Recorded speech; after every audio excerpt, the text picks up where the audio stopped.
What's happening, everybody? On today's show, what is the ceiling or floor for some of the top SEC football teams heading into 2023? We'll run through what ESPN thinks, and we'll go around the conference as more folks sound off on the Georgia OC hire of Mike Bobo, a few SEC hoops nuggets, and the latest SEC guys projected to go in the first round of the NFL draft. Locked on SEC starts right now. Are Locked On SEC, your daily podcast on the Southeastern Conference. Part of the Locked On Podcast Network, your team every day.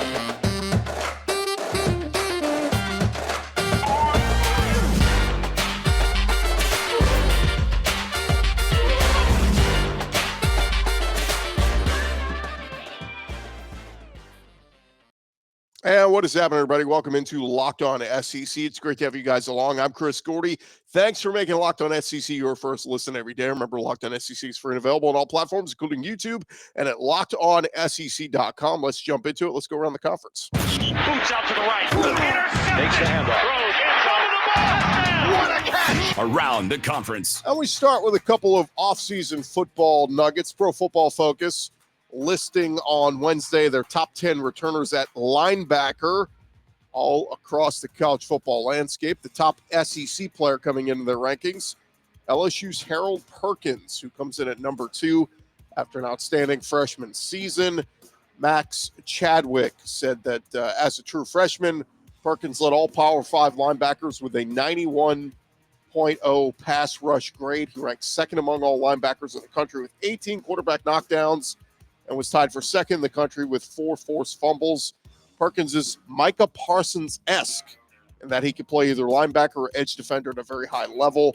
Led the Tigers to 13 tackles for a loss, 7.5 sacks, and 4 forced fumbles, while producing 72 total tackles as a 5-star freshman. Also checking in on their list, coming in at number 4, it's Jamin Dumas-Johnson from Georgia, very dynamic linebacker there. And then rounding out at number 10 on their list, Tyron Hopper from Missouri. Dumas-Johnson was second on Georgia's team with 70 tackles this past season, led the team with 9 tackles for a loss, and Hopper finished second for Mizzou with 77 total tackles and 13.5 tackles for loss. Coming in at number 1 on the list, Clemson linebacker Jeremiah Trotter Jr., of course, a familiar name there. Now, as we start to turn the page towards some of the offseason topics for the college football world and the SEC. On Wednesday, ESPN's Bill Connelly analyzed some of the top 25 rankings and analyzed the ceiling and the floor for every team in that way too early top 25 ranking for ESPN. Mark Schlabach in his rankings, ranked his way too early top 25 teams, but Bill Connelly says a select few others in here. We're going to use the SP Plus to establish ceilings and floors. And so let's talk about the single biggest variable affecting which one they gravitate toward. For instance, if they have a new starting quarterback, that's probably going to be one of the biggest variables. He said, while outliers happen every year based on injuries, close games, and the whims of 18 to 22-year-olds and a pointy football, a solid projection system can help us define the most likely range of outcomes for teams. So let's jump into it. He starts with the Georgia Bulldogs. He sets Georgia's regular season ceiling at a perfect season at 12-0, with their floor being at 9-3. He said the Bulldogs' biggest variable for this coming season is the quarterback. He said Stetson Bennett's gone, and while his replacement, whether it's junior Carson Beck, sophomore Brock Vandegrift, or redshirt freshman Gunnar Stockton, he said will inevitably have been much more well-touted than Stetson Bennett, no matter who it is, coming out of high school, but the bar is high, especially with the new offensive coordinator, Mike Bobo. He said still the Dogs return tight end Brock Bowers, receiver Ladd McConkey, 3 offensive line starters, and a majority of last year's starting defense. They've got what they need to make a run at a 3rd straight national title, as long as that quarterback spot and the play calling are not outright weaknesses. Can Georgia put together another perfect season this fall? It'll depend largely on that new quarterback and new OC Mike Bobo. So we will see what happens there. But again, ceiling for Georgia, undefeated like they just were. Floor 9-3 at the worst. So pretty interesting there. Now, how about Nick Saban and Alabama? He projects Alabama's ceiling to be 11-1. So not even an undefeated season. A one-loss season is their ceiling.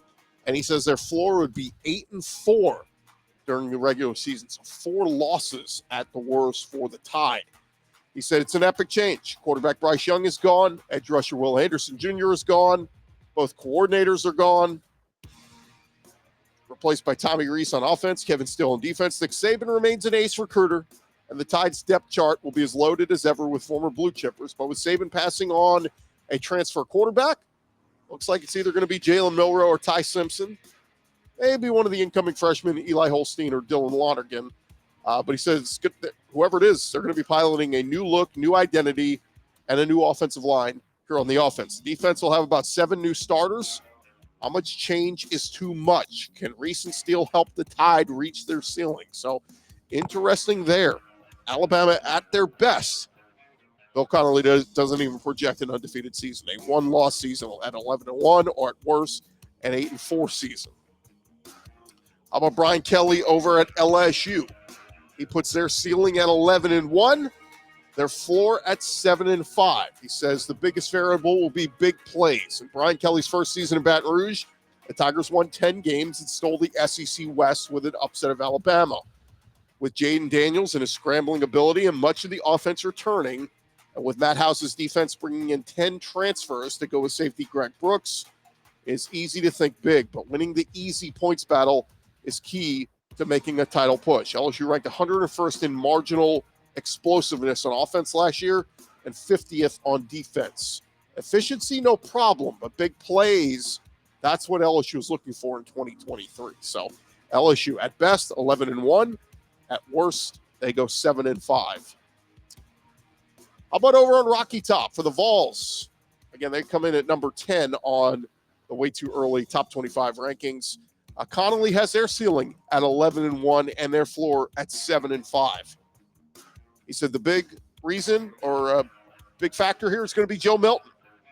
He says, does it derail or does it take off? He said, as I wrote in Tuesday's SP Plus projections piece, Milton has seduced multiple head coaches with his rocket launcher arm, but he has also twice lost the starting job. If he properly captains Josh Heupel's up-tempo offense, a quarterback-friendly attack that returns a loaded run game and talented receivers like Brew McCoy and Ramel Keaton, then the sky's the limit for a Vols team that boasts massive defensive experience and hosts Georgia this year. Is Milton's third time a charm?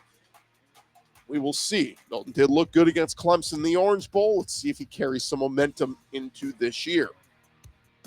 The last SEC team that came in, Mark Schlabach's way too early top 25 preseason rankings. He had Ole Miss at number 20. Bill Connelly has their ceiling at 9-3, the ceiling at 9-3, and their floor at 5-7. That's what A&M just did. He says the biggest variable is going to be quarterback. After starting 8-1 and averaging 37 points a game last year, Lane Kiffin's Rebels lost their last 4 games and averaged just 24 points a game in those. Jackson Dart ranked 15th in total QBR prior to November 1st, and then he dropped to 64th after that. As he looks to do, Kiffin, he was aggressive in bringing in reinforcements, brought in Spencer Sanders, Oklahoma State transfer, brought in Walker Howard, former top 50 recruit from LSU. They're all going to compete for that quarterback job. He said the Rebels defense is loaded with seniors, but we'll see if they get what they need from the most important position in the sport. So, man, all over the board there. Ole Miss could be 9-3, at worst 5-7. Again, this is Bill Connelly from ESPN. Just to throw in a couple of other wrinkles in here for future SEC teams. He's got the Texas Longhorns ceiling at 11-1 under Steve Sarkisian, their floor at 7-5. And the same thing with Oklahoma, ceiling 11-1 under Brent Venables, 7-5, their floor for Oklahoma. And there you have it. That is Bill Connelly's floor and ceiling for some of the top teams in the SEC based on teams that are ranked in the preseason top 25, according to Mark Schlabach. So we will continue going on around the conference. Got some other tidbits we will get to in just a second. But first, want to thank you guys for making Locked On SEC your first listen every day. And want to remind you guys that the midway point of the NBA season is here, and now is the perfect time to download FanDuel, America's #1 sportsbook, because new customers get a no-sweat first bet up to $1,000 bet. It's bonus bets back if your first bet doesn't win. Just download the FanDuel Sportsbook app. It's safe and secure, super easy to use. You can bet on everything from the money line to points scored and three-pointers. So many different bets that you can get in on the action. FanDuel even lets you combine your bets for a chance at a bigger payout with a same-game parlay. Don't miss a chance to get your no-sweat first bet up to $1,000 in bonus bets when you go to FanDuel.com/lockedon. That's FanDuel.com/lockedon to learn more. Make every moment more with FanDuel, an official sports betting partner of the NBA.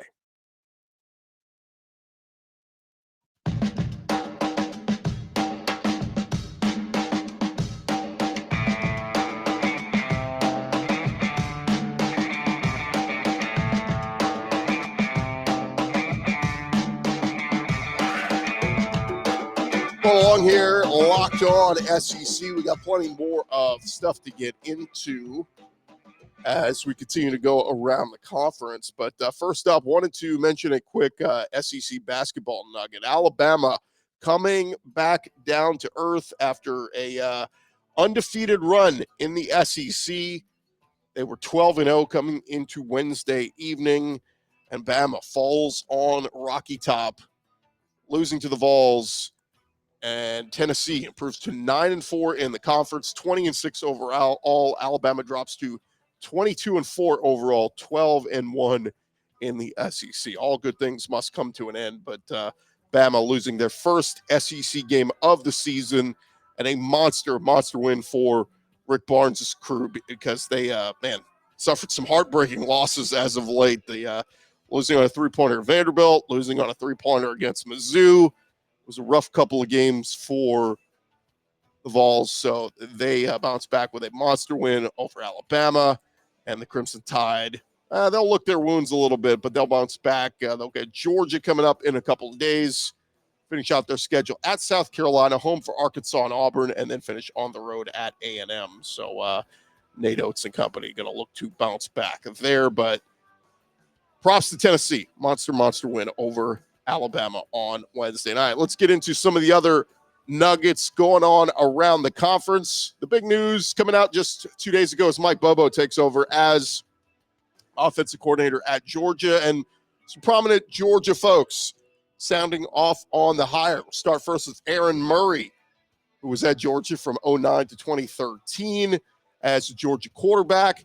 His offensive coordinator during some of that time, it was Mike Bobo, who recently got promoted to that same role. On SiriusXM on Wednesday, Murray talked about Mike Bobo. He said, look, one of the reasons why I committed to Georgia was because of Bobo, the fact that he played at Georgia himself. And obviously, Coach Mark Richt as well was a former quarterback, so I knew that I was going to get someone that was a great sounding board. It's been in my shoes, understands what it was like, what it means to be a quarterback at the University of Georgia. He said, Bobo's going to get the most out of them. Obviously, he got the most out of me. I'm a 6-foot quarterback with good arm strength, not great. I'm somewhat athletic, and he turned me into a guy that holds almost every record in the SEC when it comes to quarterback stats. If he can do that with me, I think he can do that with the guys on Georgia's roster who are a lot more athletic than me. So Aaron Murray giving Mike Bobo the stamp of approval. Another guy, Mark Richt, who was the head coach at Georgia from 2001 to 2015. Bobo was there from 2001 to 2014. He was Georgia's quarterback coach before adding the title of offensive coordinator. And Mark Richt, talking with DogNation.com, said he's happy for Bobo. He said, look, I love Mike. He's a great person, great coach. Really happy for him and Bulldog Nation. He said it's a thing that makes a lot of sense because no question it's going to make this transition easier going from Monken to Bobo. One of the toughest things to do when you transition staff is get new people in, especially a new coordinator, that could keep that continuity of your system. When you have someone in there as an analyst, they know the system and understand the terminology. There can be a learning curve for the players when you bring someone in new. When your coordinator understands the terminology, the reasons behind everything, makes the transition much easier. So ringing endorsement from two guys that obviously, look, are good friends of him, Aaron Murray and Mark Richt, but nonetheless, two prominent people giving their ringing endorsement for Mike Bobo taking over as Georgia OC once again. Some other SEC news, a former Alabama wide receiver. Remember Trayshawn Holden? Went through some ups and downs in his time in Tuscaloosa. This offseason jumped up to the Pac-12 to go play for the Oregon Ducks. But it looks like Holden will not get the opportunity to play for Oregon and catch passes from Bo Nix. He was arrested early on Wednesday morning, facing 3 charges: menacing, unlawful use of a weapon, and coercion. Holden was dismissed by Oregon head coach Dan Lanning. Released a statement, said, "We're aware of the incident involving Trayshawn, and he has been dismissed from our team. We have high standards for student athletes in our football program, and we're disappointed with those standards not being met." Holden spent first 3 years of his college career at Alabama, caught over 570 yards with 7 touchdowns in his time in Tuscaloosa, but man, tough story for him. Over at Ole Miss, they officially announced the hiring of running backs coach Kevin Smith. Joins Ole Miss after spending last season at Miami, was with Ole Miss in 2020 and 2021, and Coach Lane Kiffin at FAU prior to that. Kiffin said in a release, "Coach Smith helped lay the foundation for the championship program that we're building here at Ole Miss. We look forward to welcoming him back to our staff. His return, along with the return of Quinshon Judkins and our other backs, built some amazing excitement to see what levels can be reached with that position." During his most recent year at Ole Miss, Smith helped develop 3 running backs who placed in the top 25 of SEC rushing back in 2021. That was Jerrion Ealy, Snoop Connor, and Henry Parrish. Smith replaces Marquell Blackwell, who left for the same role at Texas A&M. Meanwhile, over at Kentucky, a former wide receiver there, Gerard Parker, he is reportedly set to be named the offensive coordinator at Notre Dame, who will replace Tommy Rees, who left the Irish for Alabama. Parker currently works for the Irish, coaching their tight ends.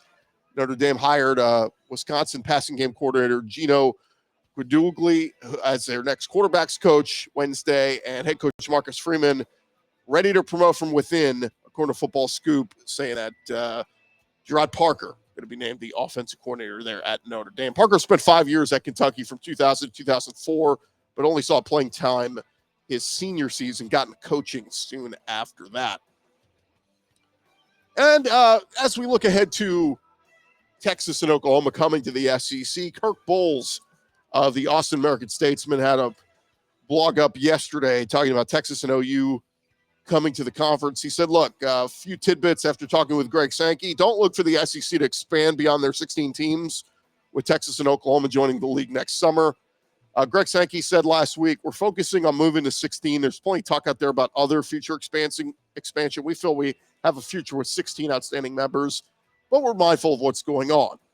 Bowles said, we assume both Texas and Oklahoma will join the league and will receive full shares like the other 14 schools. But Sankey said, I don't delve into the details of what kind of shares they're getting. He went on to say Texas has 4 future football games against Georgia and Florida that had been scheduled as non-conference games. We assume those will get canceled with the Longhorns coming to the SEC.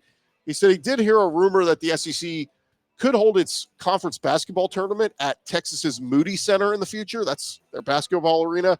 Sankey shot that down. He said, not sure where that rumor got started. We're in Nashville for the next year. The women's tournament is in Greenville this year and the next 2 years. Our league has not shown a willingness to go to facilities used for campus games. That said, it won't surprise at all if the SEC were to maybe move their media days to Dallas or Houston in the near future, with the Texas footprint getting a little bigger in the SEC. And Bowles closed things out. He said, I still think Texas's permanent rivals in football should be Oklahoma, Texas A&M, and Arkansas. He said most Razorbacks still consider the Longhorns their top rival. Oklahoma, they should be grouped with Texas, Texas A&M, and Missouri. And the Aggies should be linked with Texas, Oklahoma, and either LSU or Arkansas. He said it would make no sense for the Aggies or Longhorns not to play annually. And I agree. If we're going to do this, keeping some rivalries, I think that's one we have to keep, or bring back rather, with the Aggies and the Longhorns. They hate each other. I think the rest of the SEC would enjoy watching them hate on each other and beat up on one another. There you have it. That's some of the latest going on around the conference. When we return, coming up next, Tom McShay got his latest mock NFL draft out. He's got a ton of SEC guys going in the first round. We'll tell you who that is coming up in just a sec.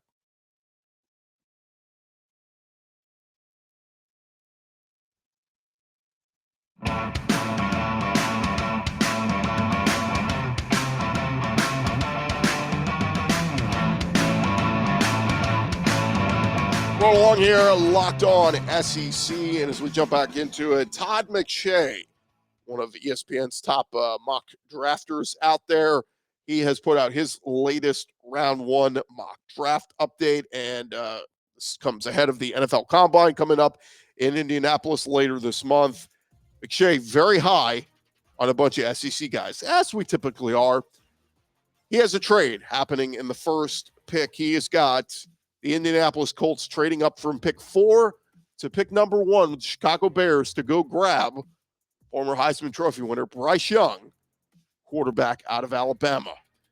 As this plays out, he's got Will Anderson from Alabama going number 3 overall to the Arizona Cardinals. So that would be big with Bama getting 2 picks in the top 3. Then he has Jalen Carter from Georgia going 4th overall to the Bears in this scenario. Again, Bears traded back from 1 to 4.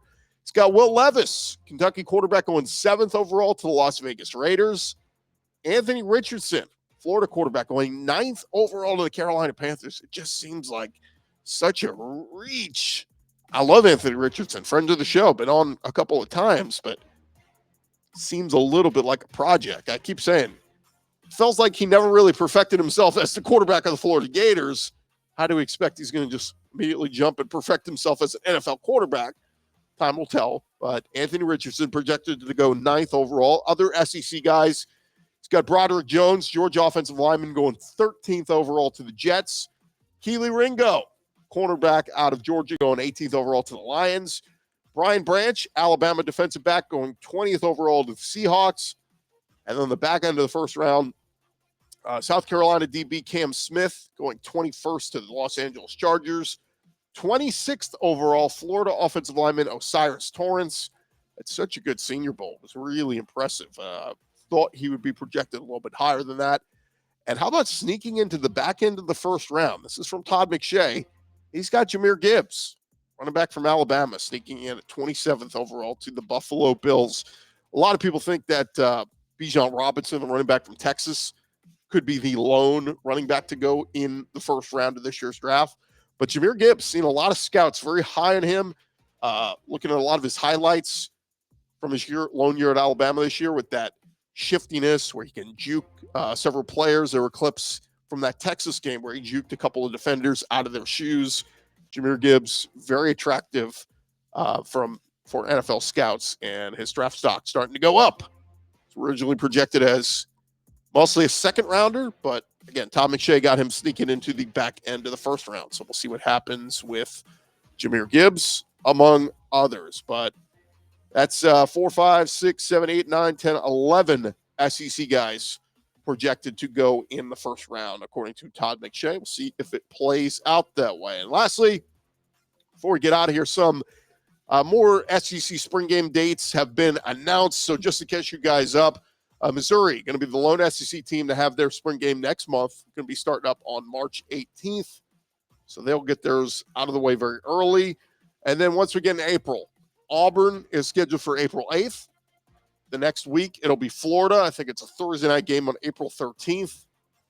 That Saturday, we got the bulk of the SEC. April 15th, Ole Miss, Arkansas, Tennessee, Texas A&M, Georgia, and Mississippi State, all scheduled to have their spring games on April 15th.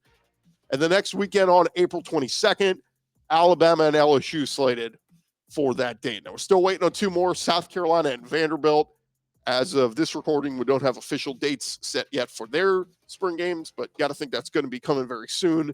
And by the way, Kentucky's already announced they will not have a spring game because of replacing the turf there at Kroger Field. Just not feasible. But nonetheless, if you're doing some planning, want to go to your spring game, want to go visit other SEC campuses for their spring games, those are the dates that's you need to put on your calendar if you want to go check any of those out. And there you have it. That's the latest going on around the conference. Thank you guys for making Locked On SEC your first listen every day. Make sure you go check out our brand new podcast, Locked On College Basketball. Everything you need to know about college hoops, all in one place. Hear from some big name experts, insiders, coaches, and players. It is Locked On College Basketball, available on YouTube or wherever you get your podcasts. I'm Chris Gordy. This has been Locked On SEC. We'll talk to you guys tomorrow.